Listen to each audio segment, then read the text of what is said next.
다윗이 그가 가져온 것을 그의 손에서 받고 그에게 이르되 내 집으로 평안히 올라가라. 내가 내 말을 듣고 내 청을 허락하노라.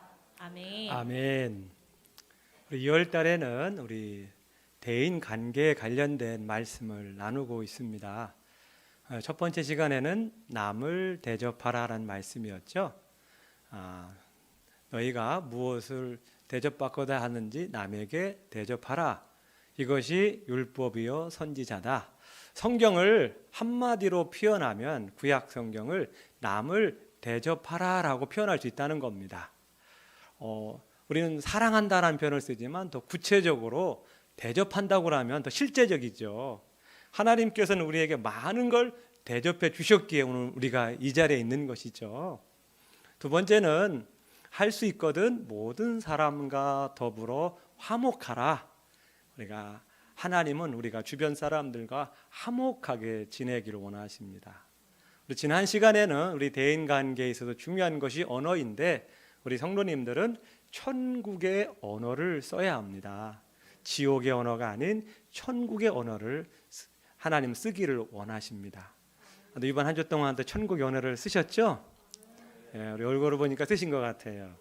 우리 고운 말, 부드러운 말, 격려의 말, 소망의 말, 이 천국의 언어를 쓸 때 내 삶도 천국이 되고요, 우리 가정도 천국이 될 수 있습니다.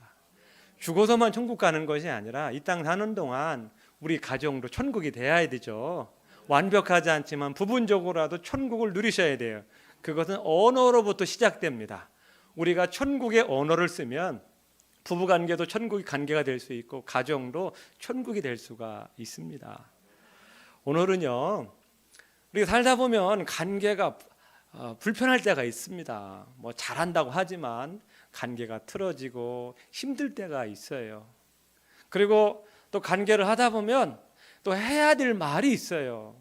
무조건 참을 수는 없고 그렇다고 무조건 또 다 말을 할 수는 없잖아요. 안 할 수도 없고 하자니 또 어렵고, 이런 불편한 관계 속에서 어떻게 말을 해야만 할까? 그런 거에 대해서 잠깐 나누고자 합니다. 오늘 제목이 말의 지혜, 지혜의 말. 그 말이 그 말 것 같지만 조금 더 분별하면 말의 지혜라는 것은 같은 말이라도 더 예쁘게 부드럽게 하는 겁니다.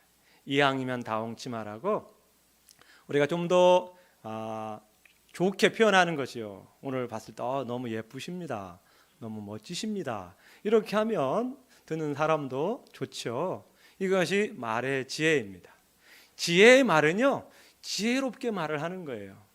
여러분께서 신발 가게를 하시는데 어떤 여성 손님이 왔어요. 여성 손님이 어떤 신발을 굉장히 좋아하는데 이 신발이 발에 안 맞아요. 여성의 발이 커요. 신발이 작아. 그럼 여러분 어떻게 말씀을 하시겠어요? 사모님 발이 너무 커서 이 신발이 안 맞네요. 이렇게 말씀할 수 있겠죠?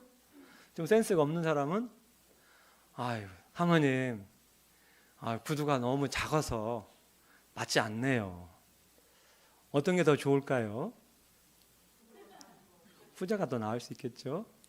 여러분 만약에 이제 직원인데 현금으로 내면 10,000원이고 카드로 하면 11,000원이다. 그럼 여러분 어떻게 하시겠어요? 손님, 현금으로 내면 1,000원을 할인해 줍니다. 이렇게 표현할 수 있겠죠? 카드로 하면 1,000원의 추가 요금이 나옵니다. 그럼 여러분 어떤 걸로 하시겠어요? 할인 받는 쪽으로 생각을 하겠죠.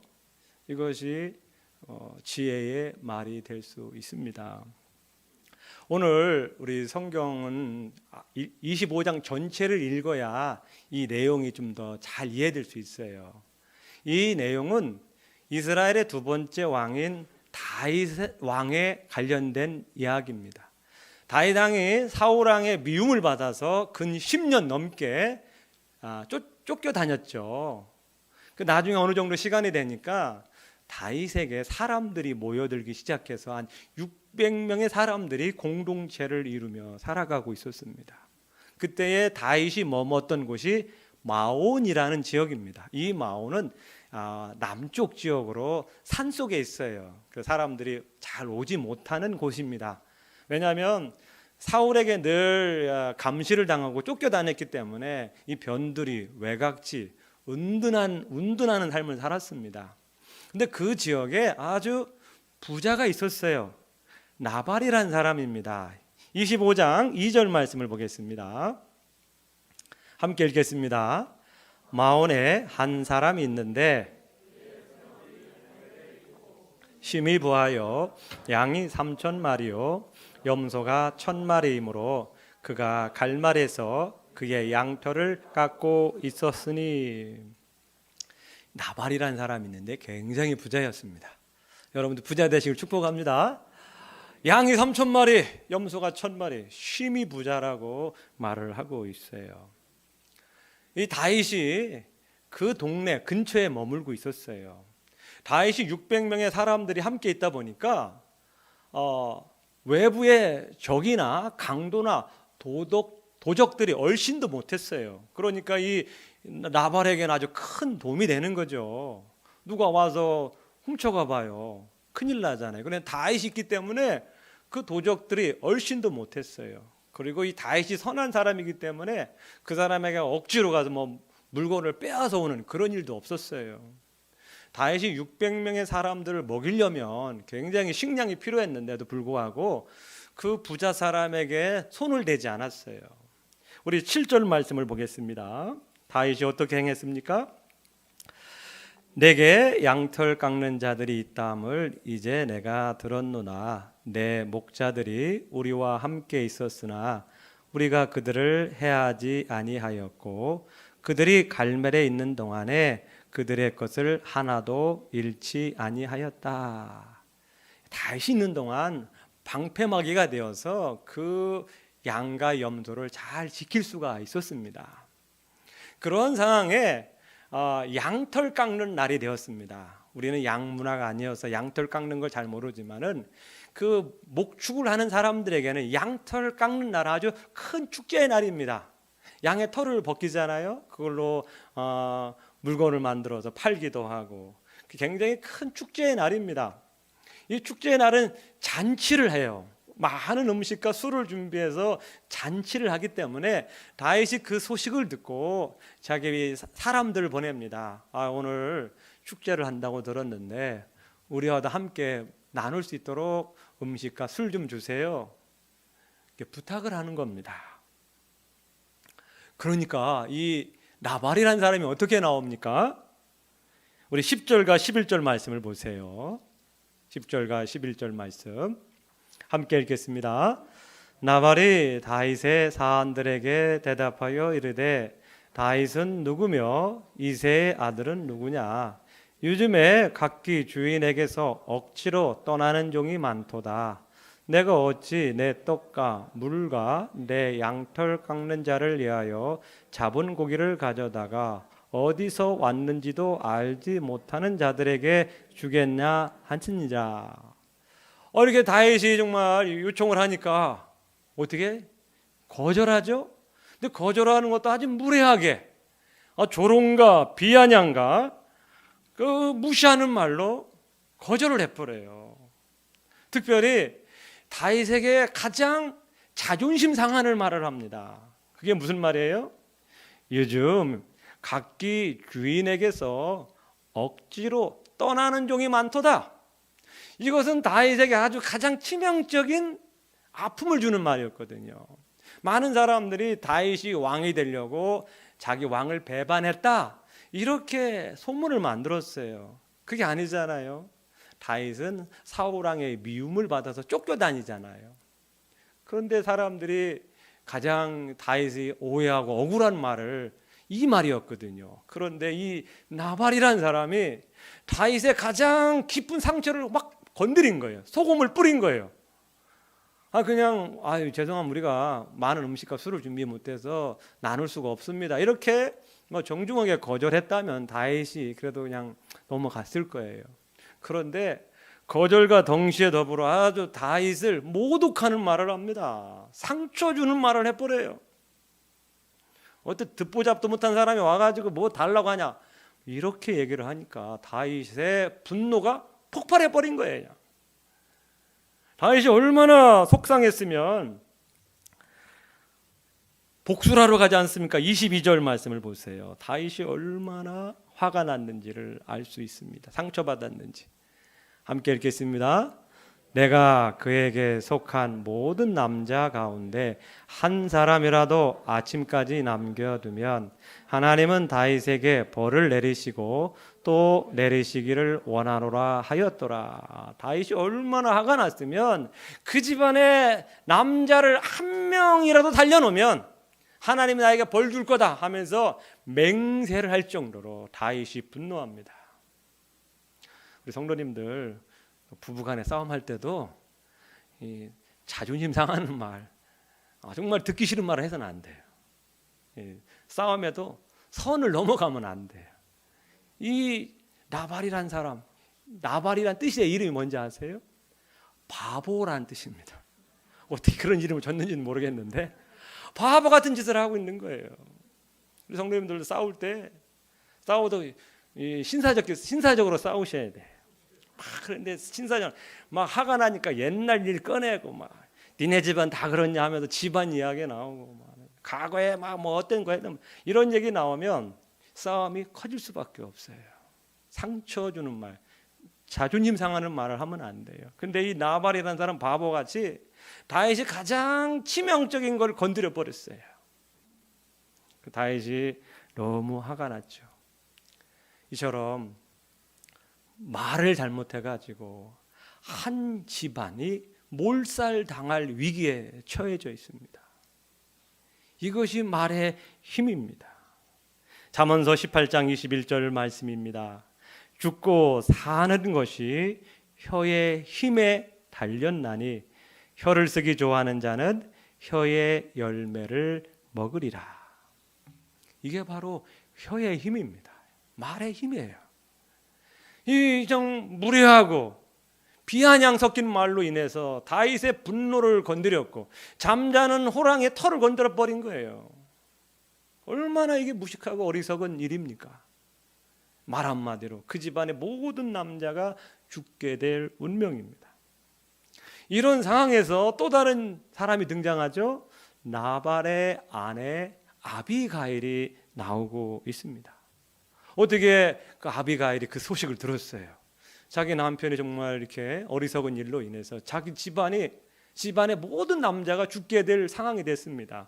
그 소식을 듣고 이 아비가일이 지혜로운 행동과 말로 인해서 이 분노가 폭발한 다윗의 마음을 수그러뜨리고요, 그 위기에서 건져내는 놀라운 일을 하고 있습니다.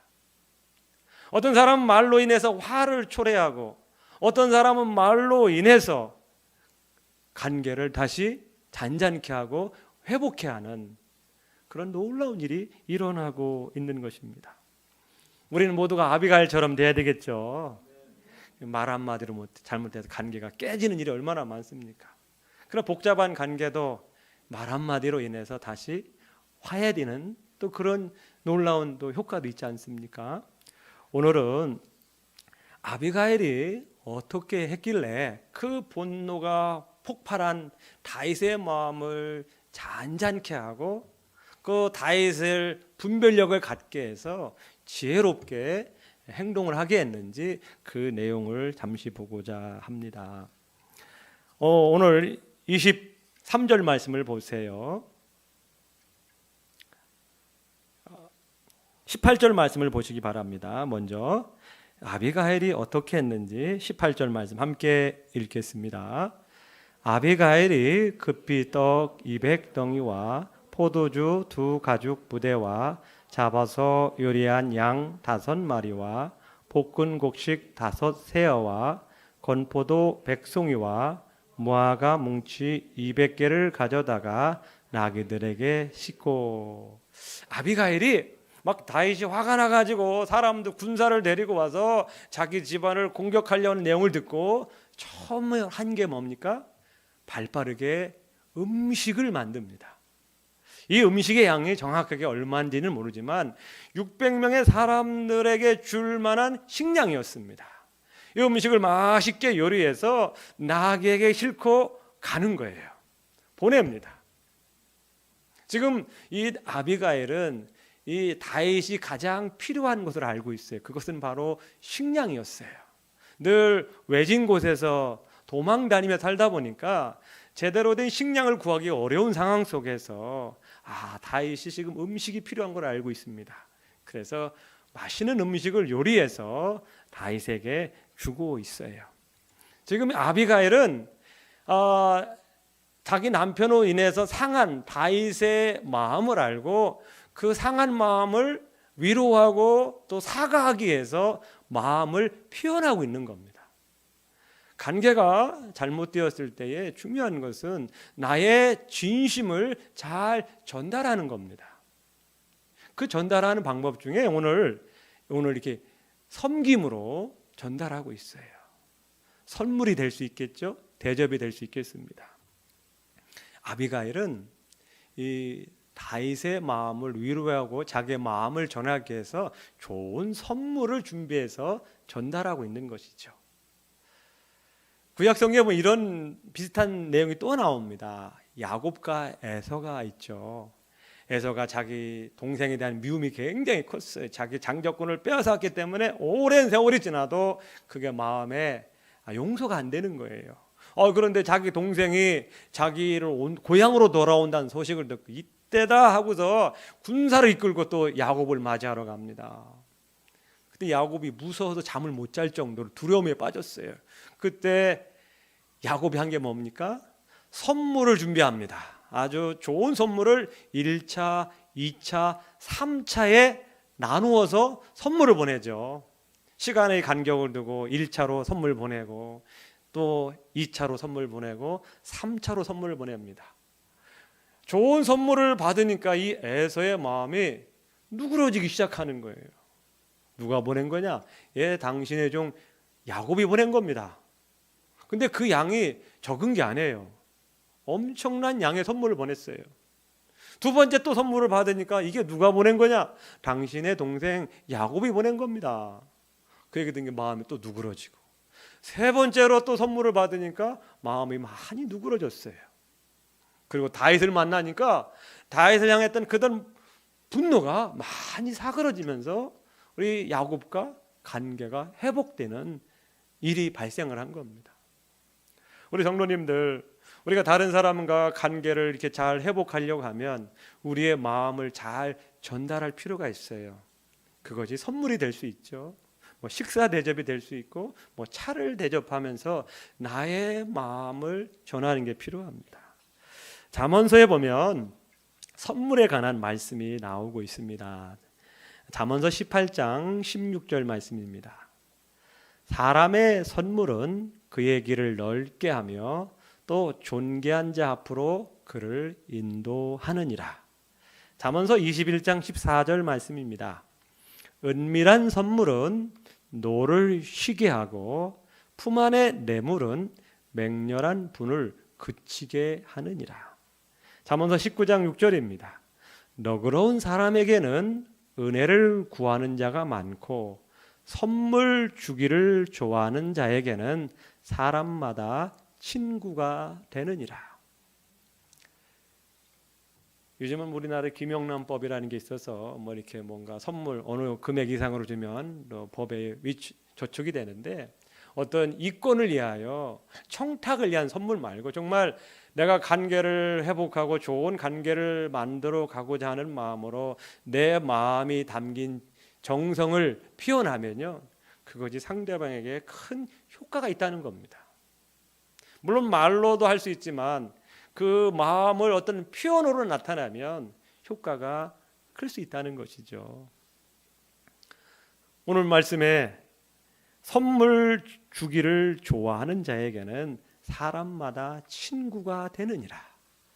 나누고 베푸는 사람들에게는요, 사람들이 모여들게 되어 있다는 겁니다. 그게 바로 선물의 힘이라는 거죠. 나눈다는 것은 마음이 없으면 안 되는 거거든요. 나눈다고 한다는 것은 내가 당신과 마음을 같이 합니다. 내 마음을 줍니다. 이 표현이거든요. 그러니까 상대방이 그것을 아는 거죠. 그러니까 사람들이 모여드는 것입니다. 두 번째로 이 아비가일이 한 게 무엇입니까? 23절, 24절 말씀을 보겠습니다. 함께 읽겠습니다. 아비가일이 다윗을 보고 급히 나귀에게서 내려 다윗 앞에 엎드려 그의 얼굴을 땅에 대니라. 그가 다윗의 발에 엎드려 이르되 내 주여 원하건대 이 제약을 나 곧 내게로 돌리시고 여종에게 주의 말에 말하게 하시고 이 여종의 말을 들으소서. 두 번째 한 게 뭡니까? 이 아비가일은요 엎드립니다. 오늘 표현에 다윗을 보고 급히 나귀에 내려 다윗 앞에 엎드려라는 표현이 나오고 24절에도 다윗의 발에 엎드려라는 말이 나옵니다. 즉 자기 자신을 낮추는 거예요. 제가 잘못했습니다. 지고 들어오는 거예요. 그러니까 다윗이 그 모습에 마음이 또 누그러지는 거예요. 사람은요 자기 자신을 낮추는 사람을 보면 마음이 누그러지고 심하게 대하지 않습니다. 먼저 고개를 숙이면 상대방도 마음이 누그러지게 되어 있어요. 여러분 관계가 좀 틀어졌습니까? 그러면 내가 먼저 엎드리는 거예요. 사람은 그게 쉽지 않죠. 자존심이라는 게 있어가지고 상대방이 나한테 먼저 사과하고 용서하면 나 또한 그렇게 할 거야. 이게 보통의 마음이죠.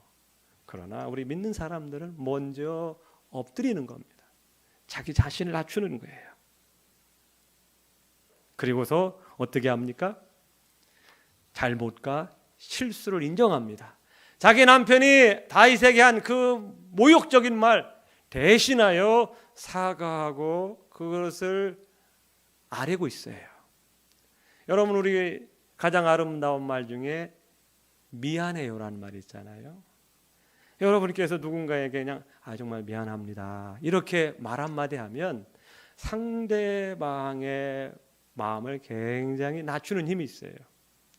미안합니다 하는데 막 화가 났어요. 정말 미안합니다 이렇게 말을 하면 상대방도 화가 났다가도 그 마음이 많이 녹아지게 되어 있어요. 미안합니다 말 자주 하시나요? 잘 안 하잖아. 우리는 가족들 가운데 배우자에게 미안합니다 그런 말 하시나요? 마음은 있지만 안 하잖아요. 사실은 저 또한 그런 것 같아. 미안해 이런 말을 잘 안 했던 것 같아. 자존심이 있는데 어떻게 그런 생각 때문에 미안합니다 잘 표현을 못해. 그러나 이 미안합니다 제가 좀 실수했습니다 이렇게 자기를 낮추고 자기의 실수를 인정하면 상대방도요 화났던 마음이 많이 누그러지게 되어 있습니다. 아비가일은 남편의 죄를 자신의 죄로 인정하고 잘못했다고 용서를 구하고 있습니다. 그것만으로도 상대방의 마음을 누그러뜨릴 수 있다는 겁니다. 일이 있다는 거예요. 실수를 인정하는 일, 사과를 하는 일, 대인관계에서 중요한 요소입니다. 한번 연습해 보겠습니다. 미안합니다. 죄송합니다. 예를 들어 관계가 불편하자. 내가 봤던 저 사람이 잘못했어. 그럼 상대방은 어떻게 생각할까요? 상대방도 저 사람이 잘못했어라고 생각을 해요. 우리 남 탓하잖아요. 저 사람이 잘못해서 이런 일이 발생했다고 하지만 관계가 불편할 때는 쌍방간에 뭐가 있을 수 있어요. 그래서 내가 봤을 때 내가 잘못한 게 없더라도 그냥 관계 회복을 위해서 미안합니다. 지난번 제가 저 때문에 화나셨다면 너그럽게 좀 용서해 주세요. 이 말 한마디가요 사람의 마음을 녹이고 마음을 열 수 있게 하는 비결이라는 겁니다. 고객센터에서 고객 불만들이 있지 않습니까? 대응하는 방법이 있다는 거예요. 전화를 해서 막 자기 불만을 얘기하잖아요. 물건이 막 개떡 같고 서비스가 아주 개판이다. 이렇게 불만을 막 토로하는 때 이 고객들을 대응하는 방법이 있다는 겁니다. 먼저는 고객의 불만을 들을 때 공감하고 있음을 보여줘야 된다는 겁니다. 막 방어를 취하거나 거기에 막 변명을 한다든지 이렇게 하면 상대방은 더 화가 나가지고 막 씩씩거린다는 거예요. 아유 그러셨어요. 아유 죄송합니다. 아유 얼마나 힘드셨습니까? 저희가 좀 서비스를 잘 해드렸어요. 그렇지 못해서 정말 죄송합니다. 이렇게 상대방의 어떤 그 불만 섞인 마음을 내가 지금 잘 이해하고 있다, 받아들이고 있다라는 것을 표현할 수 있어야 된다는 거죠. 그리고 그 제품이 그래서 문제였구만요. 이렇게 하면서 그 고객의 불만 내용을 재확인해 드리는 겁니다. 그리고 두 번째는 진심으로 사과를 하는 겁니다. 고객의 불만에 회사의 제품이나 서비스가 어떤 고객의 기대에 못 미치게 되어서 정말 죄송합니다. 뭔가 잘잘못을 가리기보다 뭔가 핑계나 변명을 하는 대신에 사과합니다 이렇게 진심으로 대하면 상대방도요 마음이 누그러진다는 거예요. 그런데 그거 아니에요. 손님이 잘못 사용해가지고 조작을 잘못해서 고장난 거예요 하면서 어떤 상대방의 잘못을 지적하거나 막 변명을 하려고 하면 이미 고객은 불만이 상할 대로 상했기 때문에 전화한 거 아니겠어요? 그 말이 들리겠냐 이거예요. 그때는 고객의 마음을 이해하고 있다.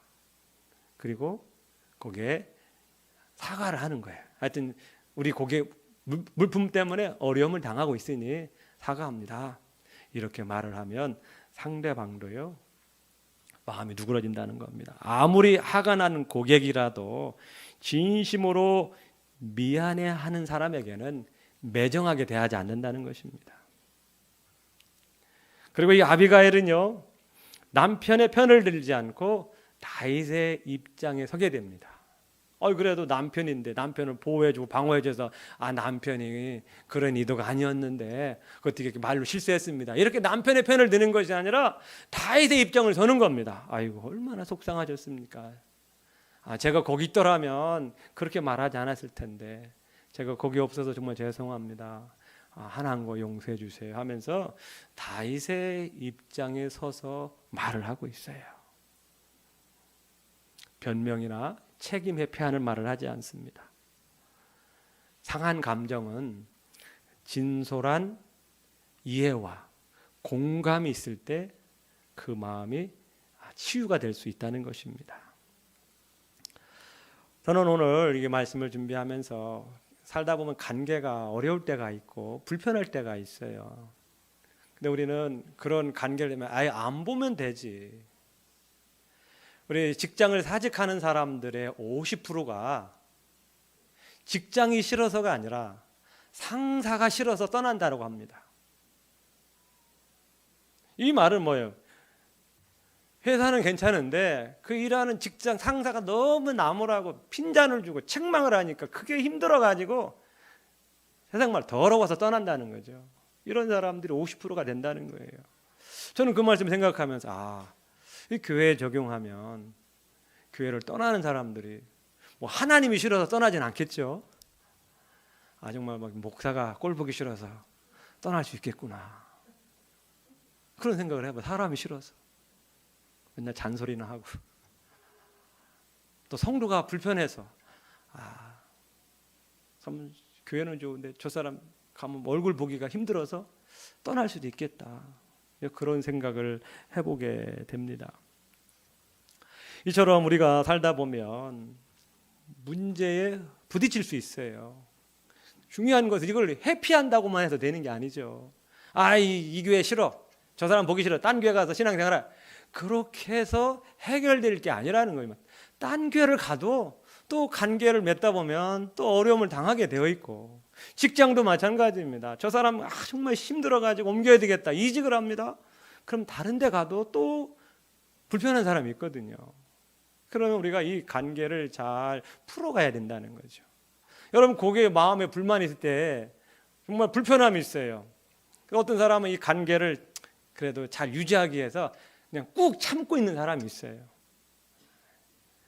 관계를 해서 그냥 할 말이 있지만 누르고 사는 거예요. 그것도 하나의 방법이겠고, 또 하나는 적극적으로 그냥 마음의 불만을 그냥 감정을 다 토해내는 거예요. 왜 그렇게 하냐고 하면서 막 내 마음의 감정을 막 토해낼 수 있어요. 어떤 게 좋은 겁니까? 참는 게 좋아요? 막 토해내는 게 좋아요? 양쪽 다 문제가 있죠. 누르면 내가 속병나 죽고, 막 내 마음을 토하면 나는 편하지만 상대방은 또 감정의 상처를 받고. 그래서 우리는 불편한 게 있으면 이건 표현할 수 있어야 돼요. 사람이 어떤 마음에 불만이 있을 때 그것을 표출만 해도, 문제는 해결되지 않았지만 그 마음의 어떤 불편함을 표출만 해도 90% 이상은 마음의 감정이 치유된다는 거죠. 말만 해도 내가 이렇게 속상했다, 이렇게 표현만 해도 마음이 많이 수그러진다는 겁니다. 그래서 우리 신앙인들도 이 불편한 관계 속에서 하고 싶은 말이 있을 때 이것을 지혜롭게 하는 게 필요합니다. 여러분, 약속을 했는데 30분이 지났는데도 안 와. 1시간 뒤에 왔어. 바빠 죽겠는데 여러분이 화가 났어요. 그 여러분 어떻게 하시겠어요? 그 사람 왔어. 그때는 얼마나 미안하겠어요. 미안한 마음으로 왔는데 뭐 화가 나가지고 여러분 어떻게 했어요? 그래 잘 왔어. 그렇게 하시겠어요? 웬만한 사람은 왜 늦었어 왜? 당신 늘 그래. 약속도 안 지키고. 사람이 안 돼가지고 화가 나가지고 그렇게 표현할 수 있잖아요. 그러면 상대방이 미안했다가도 더 화가 나죠. 당신이 왜 그래? 하면서 상대방을 또 막 그 비하하는 말, 이런 말을 하면 상대방도 미안했다가도 갑자기 그 말을 듣는 기분이 싹 상하는 거죠. 그러니까 또 막 변명하고 방어하고 너는 안 그랬냐? 하면서 막 싸움이 되는 거죠. 인간이 안 됐어. 인간 좀 되라 막 이렇게 하면서 인격과 관련된 말을 하게 되면 그때부터는 걷잡을 수가 없는 거예요. 그래서 우리는 어떤 걸 표현해야 돼요. 그 표현하는 방식은 내 감정과 내 생각만을 얘기하는 거예요. 상대방의 인격이나 뭐 사람됨에 대해서 얘기하는 것이 아니라 오늘 네가 약속에 늦어서 내 마음이 참 힘들었다. 바쁜데 내가 오늘 딴 데 가야 되는데 너를 기다리라고 내 마음이 힘들었다. 속상했다. 이렇게 표현하라는 거죠. 이 정도면 상대방도 어느 정도 알아듣는 거죠. 그런데 그걸 넘어서서 그 사람 인간됨에 대해서 너 맨날 그러잖아. 맨날 약속 안 지켰잖아. 여러분들 표현할 때 쓰지 말아야 될 단어가 있어요. 항상, 맨날, 늘, 이런 표현들은요 굉장히 반발을 일으키는 단어입니다. 남편이 직장 갔다가 집에 왔는데 집이 어두워졌어요. 막 어지럽혔어요. 당신은 맨날 청소도 안 하냐? 이게 집이요 돼지우리요? 막 이렇게 얘기를 했어요. 그러면 여자가 어디에 상처를 받겠어요? 맨날 해. 그동안 열심히 청소한 적도 많거든요. 많은데 맨날 청소도 안 한다. 이 부분을 전체로 확대시키는 거예요. 그러면 상대방은 짜증나게 되어 있어요. 반발하게 되어 있습니다. 남편한테 당신 나한테 해준 게 뭐가 있어? 이렇게 얘기를 해봐. 그동안 설거지도 해주고 그래도 바쁜 가운데 청소도 해주고 그랬는데 해준 게 뭐가 있냐 그러면 남편은 속상하죠. 아무리 화가 나도 항상, 맨날, 언제나 이 단어를 쓰면 안 돼요. 집안이 어지러우니까 마음이 심란하네. 이렇게 표현하면 안 해도 내가 청소를 안 했구나 이걸 알게 되잖아요. 근데 당신은 맨날 청소도 안 하고 이게 집이냐? 집에 놀면서 뭐해? 이렇게 얘기를 해봐. 그러면 여자는 얼마나 자존심 상하겠습니까? 이 말의 지혜가 필요합니다. 그냥 어떤 일이 있을 때 어떻게 하라고요? 자신의 감정과 생각만 얘기하는 겁니다. 안 할 수는 없잖아요. 표현할 수 있어야 돼. 대신에 감정과 생각만 얘기하는 겁니다. 상대방을 비하하거나 상대방의 인격에 대해서 말을 하면 안 되는 겁니다. 요즘 애들이 핸드폰 때문에 너무 많이 하잖아요. 핸드폰만 하고 공부를 안 해. 시험이 다가오는데. 여러분 어떻게 말을 하시겠어요? 너는 공부도 안 하고 맨날 핸드폰만 하니? 맨날 핸드폰만 하니? 들어가 공부해! 이러면 아들이 미안하다는데 또 화가 나는 게 있어요. 뭐가 있어요? 맨날 핸드폰만 한대. 공부도 많이 했거든요. 공부도 하고. 근데 심심해 오늘은 모처럼 핸드폰 하는데 맨날 핸드폰만 한대. 자기도 공부는 하는데 맨날 이래. 이럴 때 어떻게 얘기를 해야 되겠어요? 엄마는 우리 아들이 핸드폰만 보는 게 걱정이 되는데 적당히 보다가 시험 공부 좀 하면 어떨까? 이렇게 말을 하면 아들도 미안한 마음에 알아듣잖아요. 근데 막 너는 맨날 하면서 그 다른 사람의 상대방에 대해서 얘기를 하면 상대방은 반발을 일으킨다는 겁니다. 우리는 마음에 상처를 주지 않으면서 문제점을 고쳐가는 게 필요하다는 것이죠. 그것 때문에 조언하는 거 아니겠습니까? 상대방을 기분 나쁘게 화나게 만들어가지고 문제가 고쳐질까요? 그렇진 않잖아요. 우리 믿는 사람들은 우리가 늘 참고만 살 수 없죠. 때로는 해야 될 말도 해야 되고 또 조언도 해야 됩니다. 그러기 위해서는 우리가 지난 시간에도 말씀드렸지만 먼저는 신뢰를 쌓아야 돼요. 특별히 성도들 간에 어떤 말을 할 때 신뢰를 쌓아야 돼요. 내가 이 말을 해도 상대방이 크게 기분 나쁘지 않고 받아들일 수 있는 관계가 되어야 돼요. 그런 관계가 신뢰가 세우지 않는데 집사님 왜 그렇게 했어? 그렇게 하면 안 돼. 이렇게 만약 이렇게 하면은 네가 뭔데 이렇게 나오게 되어 있다는 거예요. 상대방은 받을 준비가 안 되어 있는데 내가 막 그렇게 하잖아요. 그러면 상대방은 반발을 일으키게 되어 있습니다. 그리고 내가 뭔가 조언을 해야 되고 해야 될 말이 있다. 그러면 먼저 나 자신의 행위를 둘러보셔야 돼요. 내가 정말 조언할 만한 그런 자격이 되는가. 우리 속담에 똥 묻은 개가 겨 묻은 개 나무라 한다고 그러잖아요. 자기는 똥이 묻은 상태에서 겨 묻었다고 뭐라고 야 겨 띄어. 근데 뭐야? 상대방 똥 묻었어. 그럼 뭐라고 그래? 너 하나 닦고 와. 그러겠죠. 마찬가지 우리가 누군가에게 뭔가를 할 말을 할 때 내 자신을 둘러봐야 돼요. 내가 정말 나는 잘하고 있는가? 나도 잘하지 못하면서 잘하라고 해보세요. 그러면 상대방은 그 말이 들리지가 않죠. 그리고 남에게 조언할 때는 반드시 기도하고 사랑하는 마음으로 해야 합니다. 이 말을 하는 것이 과연 필요한지, 주님께서는 그 말을 하시기를 원하는지, 정말 말이 필요하다면 사랑의 마음으로 할 수 있게 해달라고 기도해야 합니다. 그래야 그 조언이 효과가 나타납니다. 오늘 지혜의 말, 어떻게 말하는 것이 정말 유익한가? 말의 지혜, 말의 표현 방식이 중요합니다. 조심스럽게 부드럽게 상대방에게 무례하지 않고 심기를 건드리지 않으면서 하는 말, 굉장히 지혜로운 것이죠. 아비가일은 이 지혜로운 말과 행동을 통해서 자기 집안을 몰살당할 위기에서 구원해내는 놀라운 일을 행한 것이죠. 우리 성도님들 말을 지혜롭게 하시길 바랍니다. 그 지혜롭게 말을 하시길 바랍니다.